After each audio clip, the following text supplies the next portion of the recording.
परमेश्वर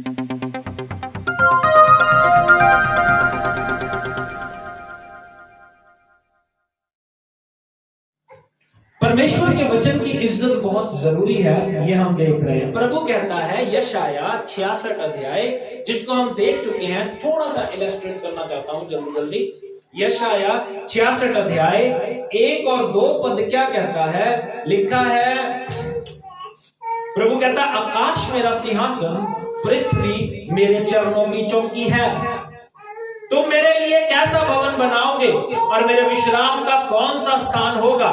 यहोवा की यह वाणी है, ये सब वस्तुएं मेरे ही हाथ की बनाई हुई हैं, इसलिए ये सब मेरी ही हैं। परंतु मैं उसी की ओर दृष्टि करूंगा जो दीन और खेदित मन का हो और मेरा वचन सुनकर थरथराता हो। वचन सुनकर ये डर हमारे जीवन में होना चाहिए। जब हम वचन सुने तो ये बात हमारे जीवन में आनी चाहिए कि ये प्रभु का वचन जो कह रहा है, क्या मेरे जीवन में पाई जाती है ये बात? थरथरा जाना चाहिए इंसान। प्रभु उसको पसंद करता है जो इंसान उससे डरता है। इंसान के अंदर कब कभी छूटनी चाहिए, क्योंकि याद रखना, हमेशा याद रखना, अपनी औकात को पहचानो। मैं कहता हूं, मैं अपनी औकात को पहचानता हूं। I am nothing. जैसे मैंने शुरू किया ना, आई एम नथिंग। आपको लगता है ना ये गुब्बारा, हल्की सी सुई लगी, काम खत्म। गुब्बारा ये हल्की सी सुई लगी, फट जाएगा। अभी की बात है, जब आराधना चल रही थी तो मैं प्रभु को कह रहा था, मैं कहा प्रभु अमेजिंग क्रिएशन है ये जो बॉडी है, मांस है, इसके अंदर खून चल रहा है। परसों ब्लेड लगा मैंने और खून ऐसे निकला। मैंने कहा ये अंदर ही होता है, लेकिन पता भी नहीं चलता। बात समझ रहे हो? डरो परमेश्वर से। आप सोचते हो कि ये जीवन हम बहुत वर्षों तक जीवित रहेंगे? नहीं, आप इस बारे में सोच नहीं सकते। लेकिन हाँ, जितनी देर आप रह रहे हो प्रभु के डर में जियो। और जब आप प्रभु के डर में जियोगे, इसका फायदा होगा कि आपकी उम्र लंबी होगी। आपकी उम्र कब लंबी होगी? जब आप प्रभु के डर में जियोगे। प्रभु का वचन हमने पिछले दिनों पढ़ा, पिछले हफ्ते व्यवस्था विवरण में कितना कुछ खतरनाक लिखा है। मैंने बताया 3 वचन से लेकर 14 वचन तक आशीष है, 3 से 14 तक। लेकिन 15 वचन से लेकर 68 वर्ष तक, 68 वर्ष तक श्राप लिखे हैं। और कितने बुरे बुरे श्राप है। प्रभु कहता है तेरी लाश कौवे, चिड़िए, कुत्ते, बिल्ले खाएंगे, लेकिन उनको हटाने वाला कोई नहीं होगा। इतने बुरे हालात हो जाएंगे। बीमारियां जो मिस्र में भेजी, वो सब कुछ में भेजूंगा। कारण क्या है उसके लिए? कारण क्या है? क्योंकि तू वचन को सुनकर मानता नहीं है। 15 वचन पढ़ेंगे, 28 का 15। परंतु यदि तू अपने परमेश्वर यहोवा की बात ना सुने, कहता है यदि तू अपने परमेश्वर यहोवा की बात ना सुने और उसकी सारी आज्ञाओं और विधियों के पालने में जो मैं आज सुनाता हूँ, जो उसकी आज्ञा सारी विधियों को पालने में जो मैं आज तुझे सुना रहा हूँ, चौकसी नहीं करेगा, तो ये सब श्राप तुझ पर आ पड़ेंगे। ये सारे श्राप तुझ पर आ पड़ेंगे, जो यहाँ से शुरू होके 68 वचन तक जाते हैं। क्या होगा? हाँ जी, थोड़ा सा पढ़ लेंगे। अर्थात शापित हो तू नगर में, श्रापित हो तू नगर में, जिस जगह तू रहता वहां पे भी तू श्रापित है। शापित हो तू खेत में, श्रापित हो तू खेत में। लेकिन जब शुरू करता है तो प्रभु कहता है श्रापित की जगह आशीषित हो तू घर में, आशीषित हो तू खेत में। लेकिन उसके लिए भी लिखा है, वो क्यों होगा? क्योंकि तू वचन मान रहा है। लेकिन ये श्राप क्यों आ रहे हैं? क्योंकि तू वचन नहीं मान रहा है। प्रभु उसको पसंद करता है जो उसका वचन सुनकर थरथराकर डरता है। हाँ जी। शापित हो तेरी टोकरी श्रापित हो, तेरी कठौती होती है हमारा बना हुआ खाना, वो भी श्रापित है। हाँ जी। शापित हो तेरी संतान भी श्रापित, और भूमि की उपज भी श्रापित, और गाय बैल भी श्रापित, और भेड़ बकरियों के बच्चे। ये सब श्राप किसकी वजह से पड़ रहे हैं? आज्ञा ना मानने की वजह से। आज्ञा कौन नहीं मान रहा? अपने साथ वाले से बोलो, तू आज्ञा नहीं मान रहा। आज्ञा मानेगा तो आशीष मिलेगी, नहीं मान रहा तो श्राप मिलेगा। ये बाइबल में लिखा है। ये भी कह दो, तेरी बाइबल में लिखा है। ऐसा ही, सच में ऐसा ही। ये नहीं है कि प्रवीण की बाइबल अलग है, मेरी बाइबल अलग है। अच्छा, सुंदरता इस बात की ये है बाइबल की कि सबके पास सेम ही बाइबल है। इसलिए डरे परमेश्वर से, डरे। ओके, जल्दी से बताऊंगा 3 पॉइंट्स। जब हम प्रभु के वचन को मानेंगे, प्रभु के वचन के अनुसार जिएंगे तो क्या होगा? पहली बात, हम परमेश्वर के परिवार वाले हो जाते हैं। क्या हो जाते हैं? परमेश्वर के परिवार। तो आप में से कौन है जो अपने ही परिवार में जीना चाहता है? वो नहीं चाहता कि परमेश्वर के परिवार का हिस्सा बने, या वो ये चाहता है कि मैं शैतान के परिवार का हिस्सा बना रहूं? कौन है आप में से? बताओ, कौन है? कौन है जो चाहता है परमेश्वर के परिवार का हिस्सा बने?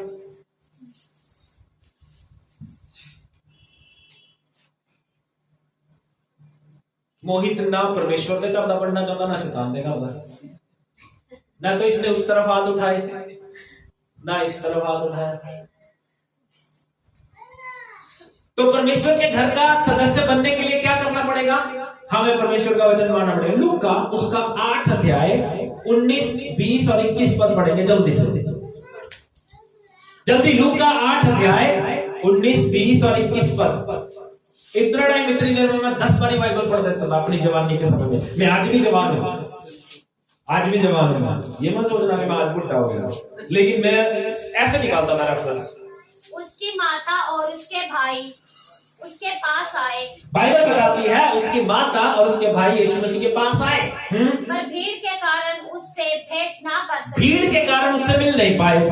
और उससे कहा गया, हाँ, तेरी माता और तेरे भाई बाहर खड़े हुए हाँ, उससे मिलना चाहते हैं। हाँ, उसने इसके उत्तर में उनसे कहा, यीशु ने क्या कहा? मेरी माता और मेरा भाई यही हैं, मेरी माता और मेरे भाई यही हैं जो परमेश्वर का वचन सुनते और मानते हैं। क्यों है ये मेरे भाई और बहन? जब आप प्रभु के भाई बहन बनेंगे तो क्या होगा? उसके परिवार का हिस्सा बन जाएंगे। मेरा पिता कौन हो जाएगा? जब मैं यीशु का भाई हूं तो मेरा पिता यहोवा है, राइट? मैं परमेश्वर के घर का वारिस हो जाऊंगा, राइट? कब? जब मैं प्रभु के वचन को मानता। इसका मतलब ये है, ध्यान देना मेरी बात, ध्यान देना। इसका मतलब ये है कि उस समय में उसके भाई और उसका परिवार परमेश्वर के वचन को फॉलो नहीं कर रहा था। यानी कि जब वो मैसेज देने आए तो यीशु क्या कहते हैं? हाँ, वो भी मेरे माँ और भाई बहन हैं, क्योंकि वो भी मान रहे हैं। लेकिन वो कहता है ये मेरा भाई बहन है क्योंकि ये मानते और सुनते हैं परमेश्वर को। अब एक बात समझो, दुनिया में रहते हुए जो यीशु का भाई या उसकी मां थे, अगर वो वचन ना मानने की वजह से उनको एक्सेप्ट नहीं कर रहा, तो आप कौन हो? आप कौन हो? आपको एक्सेप्ट कब करेगा वो? When you follow the word of God। जब तक आप वचन को नहीं मानोगे तो आपका उससे कोई रिश्ता नहीं। आप जितना मर्जी कह लो प्रभु मैं आपसे प्यार करता हूं, अब जितना मर्जी कह लो प्रभु मैं आपसे डरता हूं ना, डर कैसे पता चलेगा? जब आप उसके वचन को पढ़ रहे हैं, उसके वचन को सुन रहे हैं और उसके वचन को मान रहे हैं। मैं नहीं कह रहा, आपकी बाइबल में लिखा है। यीशु क्या कहते हैं? मेरा भाई और मेरी बहन कौन है? जो मेरा वचन सुनता और मानता है। दूसरी बात,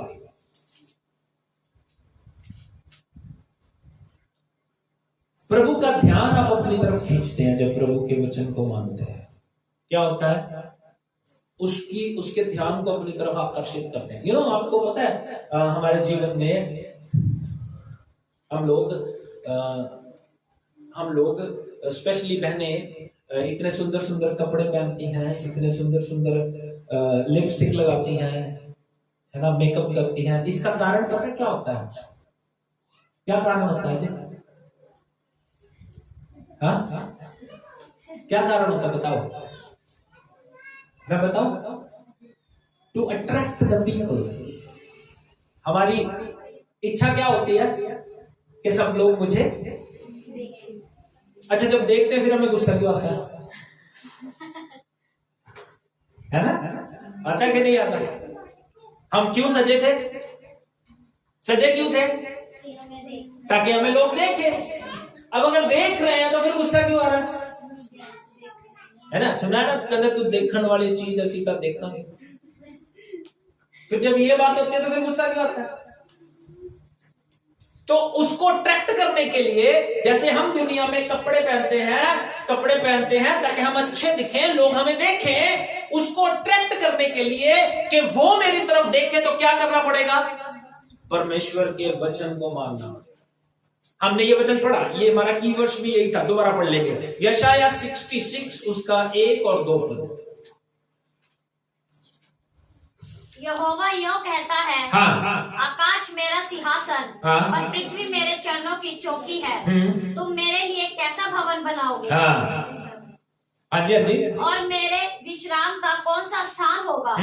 यहोवा की यह वाणी है, ये सब वस्तुएं मेरी ही हाथ की बनाई हुई हैं, इसीलिए ये सब मेरी ही है। परंतु मैं उसी की ओर दृष्टि करूंगा, जो दीन और खेदित मन का हो, और मेरा वचन सुनकर थरथराता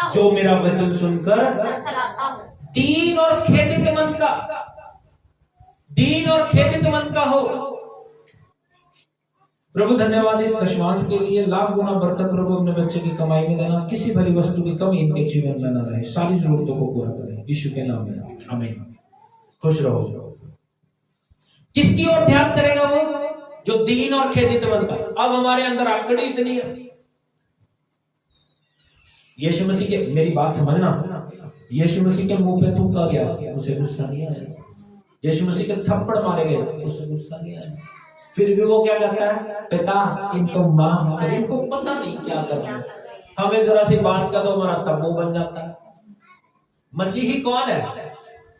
मसीही वो है जो माफ करने का चरित्र रखता हो। मुझे बहुत से लोगों की बहुत बातें पसंद नहीं है,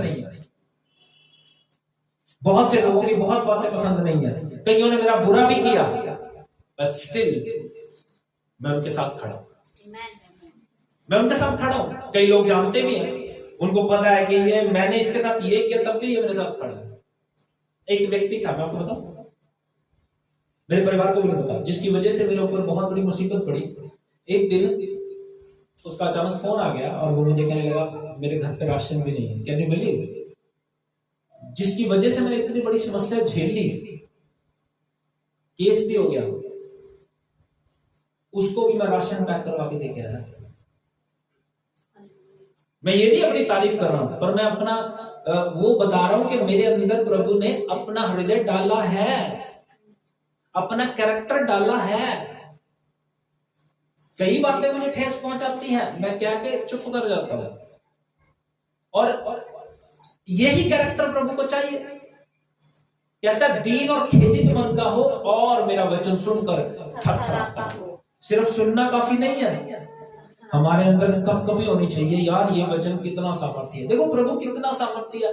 आकाश उसका सिंहासन, पृथ्वी उसके पैरों की चौकी। इतना बड़ा खुदा मेरा है, और वो अपना रुतबा बता रहा है कि मैं ये हूं, तो फिर भी मुझसे डरता नहीं है यार। इतना नहीं कमा तो फिर भी मुझसे नहीं डरता। इसलिए सबोपदेशक 5 अध्याय अपने घर में जाकर पढ़ना। कहता जब तू दुआ करे, ध्यान रखी कि वो स्वर्ग में है अब तू पृथ्वी पर है। बोलने से पहले सोचना क्या बोल रहा है। सबोपदेशक 5 अध्याय क्या लिखा है? यही कुछ लिखा है। सबोपदेशक 5 अध्याय घर जाकर पढ़ना है, चंदू को पढ़ के सुनाना है, ठीक है? सबोपदेशक 5 अध्याय जाते हुए दोबारा पूछ लेना, या यहीं पे पढ़ के सुना देंगे बाद में। थरथराना जरूरी है, थरथराना हमारे अंदर डर पैदा होना जरूरी है। तीसरी और आखिरी बात, हमारी नींव मजबूत हो जाती है, हमारी नींव बेस मजबूत हो जाता है। एक घर को बनाने के लिए ना, एक घर को बनाने के लिए एक नींव खोदी जाती है, और नीचे पत्थर रख के, रोड़ी कुट के, जमीन, क्योंकि जब मिट्टी धसेगी तो घर भी धस जाएगा। लेकिन जब नींव मजबूत होगी फिर ये ऐसे खड़ा रहेगा। अब ये 2005 से ऐसे खड़ा है, 2005 से ऐसे खड़ा है, क्योंकि इसकी नींव बड़ी मजबूत है, पक्की है। ओके, क्या कहती है बाइबल? मत्ती रचित सुसमाचार उसका 7 अध्याय 24 वचन से 27 वचन तक।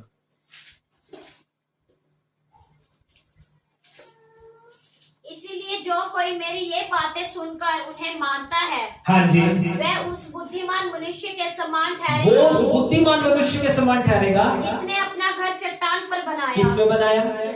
चट्टान पर। नींव किस पे डाली?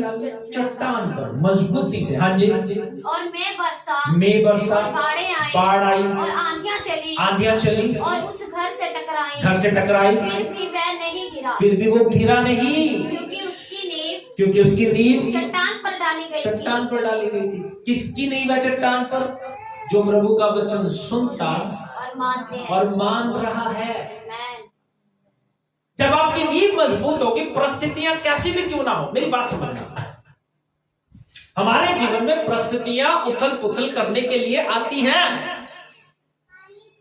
लेकिन जब हमारी नींव मजबूत होगी तो हमें कोई उखाड़ नहीं सकता। कोई भी उखाड़ नहीं सकता हमें इतना मजबूत परमेश्वर कर देगा, इतनी स्ट्रांग हमारी नींव बना देगा कि हम किसी भी परिस्थिति में हो हिलेंगे नहीं। अय्यूब की तरह, अय्यूब का सब कुछ एक दिन में, एक पल में बर्बाद हो गया, 10 बच्चे मर गए, प्रॉपर्टी चली गई, लेकिन उसने एक बार भी नहीं कहा प्रभु तूने ये क्या किया। प्रभु को क्या कहता पता?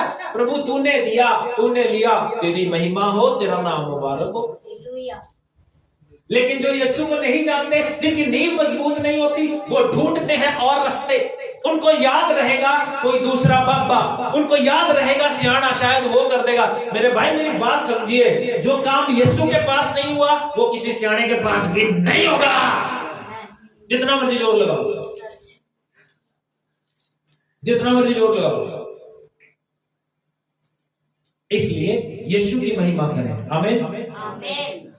अपनी नींव मजबूत करें, प्रभु के वचन को माने, प्रभु के डर में जिए, उसका उसकी रिस्पेक्ट करें, उसके वचन की ढीठ ना बनो, सिद्ध हो जाओ, प्रभु के डर में जिए। बस एक लास्ट वचन पढ़ के समाप्त करूंगा।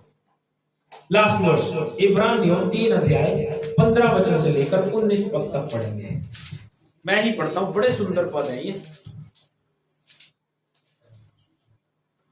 Thank you Jesus, hallelujah Lord. इब्रानियों 3 अध्याय 15 पद से पढ़ने लगा हूं, 19 पद तक ध्यान दीजिएगा। Thank you Jesus. क्या लिखा है? जैसा कहा जाता है, यदि आज तुम उसका शब्द सुनो तो अपने मनों को कठोर ना करो, जैसा कि क्रोध दिलाने के समय किया था।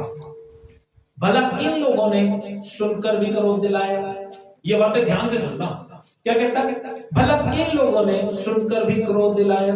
क्या उन सब ने नहीं जो मूसा द्वारा मिस्र से निकले थे? किसने क्रोध दिलाया? उन लोगों ने जो मूसा द्वारा मिस्र से निकले थे। आज भी उसको कौन क्रोध दिला रहा है? ये लोग जिनको प्रभु ने दुष्ट आत्मा से छुटकारा दिया, जिनको प्रभु ने कर्जे से छुटकारा दिया, जिनको प्रभु ने बीमारी से छुटकारा दिया, जिनको प्रभु ने केस से छुटकारा दिया। दुख कौन दे रहा उसको? ये लोग। बड़ा अमेजिंग वर्ड है ये, बड़ा अमेजिंग वचन पढ़ा था प्रभु ने दिया मुझे। क्या कहता है? आज अगर उसके वचन को सुनते हो, अपने मन को कठोर ना करो। कौन थे उसको दुख देने वाले? जिनको प्रभु ने मिस्र की गुलामी से छुड़ाया, वो लोग ही उसे दुख दे रहे थे। जीवन दिया प्रभु ने, मदन जी बैठे थे, जीवन दिया उनको प्रभु ने, मृत्यु के मुंह से निकाला प्रभु ने उनको, मौत के मुंह से निकाला। लेकिन अगर हम आज बेवफाई करें तो ये सही होगा? मुझे प्रभु ने मृत्यु के मुंह से निकाला। कई लोगों ने मेरे बेटे की हालत देखी है, प्रवीण ने देखी है, निशा ने, परमजीत ने। इसको 2017 में, पता नहीं 18 में ड्रीम टेरर यानी सपने में डरने की आदत पड़ गई। दिन में ये जो एक्टिविटीज करता था, रात को नींद में उठ के भागने लग जाता था।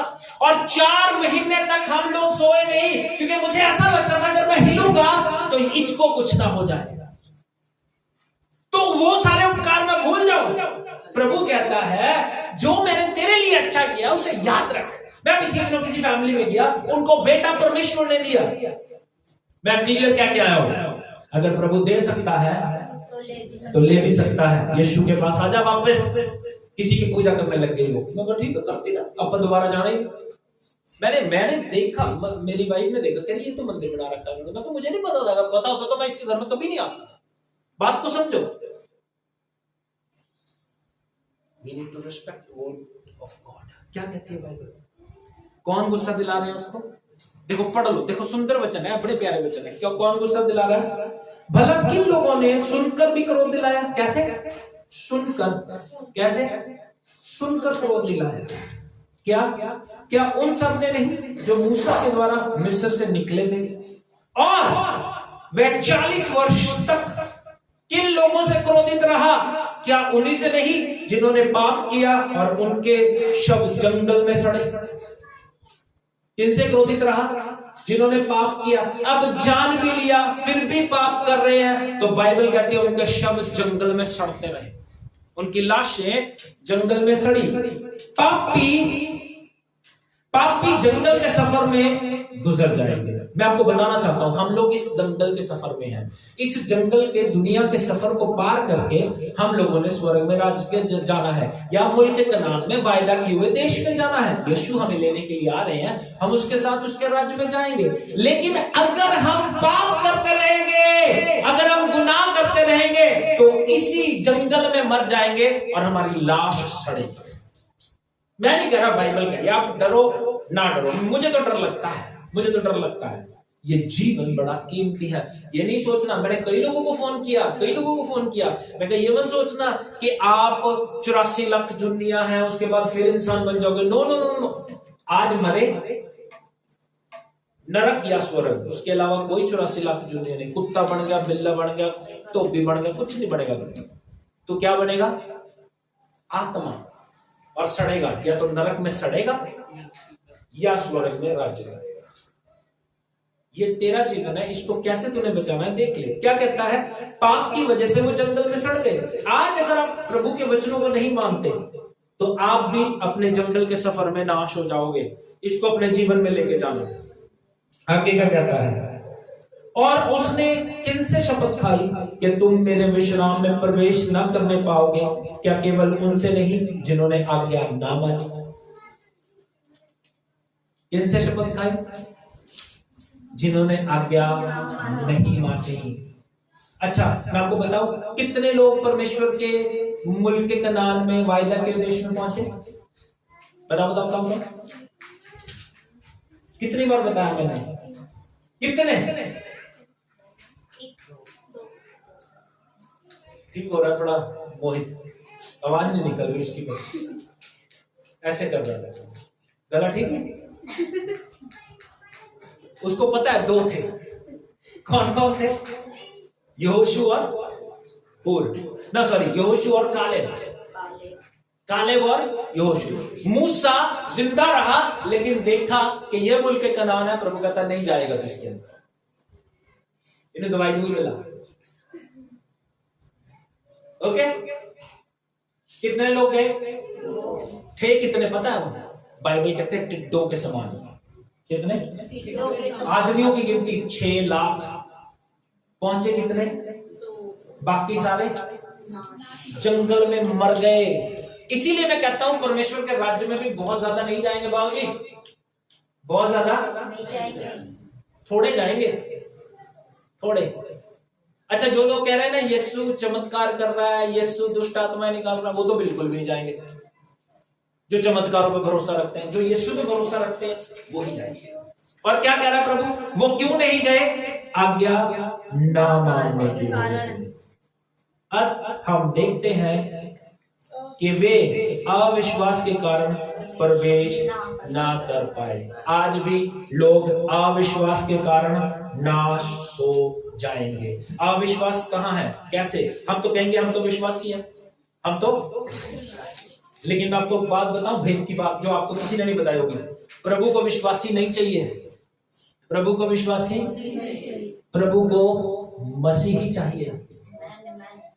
मैं आपको एक भेद की बात बताऊं, विश्वासी तो शैतान भी है, विश्वासी तो, और उसका विश्वास आपसे बड़ा है, उसका विश्वास, आपका विश्वास डामाडोल होता है लेकिन उसका डामाडोल नहीं होता, उसको पता है जिंदा यहोवा ही परमेश्वर है, इसका मतलब वो आपसे बड़ा विश्वासी है। तो प्रभु को विश्वासी, प्रभु को चाहिए क्रिश्चियन, मसीह के पीछे चलने वाले, विश्वास योग्य लोग। इसलिए अपने जीवन को बचाओ, अपने जीवन को बचाओ। आज अगर उसके वचन को सुन रहे हो तो अपने मन को कठोर ना करो, बस आज से प्रभु के वचन को सुन के थरथराने की आदत डालो, उससे डरने की आदत डालो और उसके वचन के अनुसार जीने की आदत डालो। प्रभु आपको आशीष दे। ये अपने सरों को झुकाए।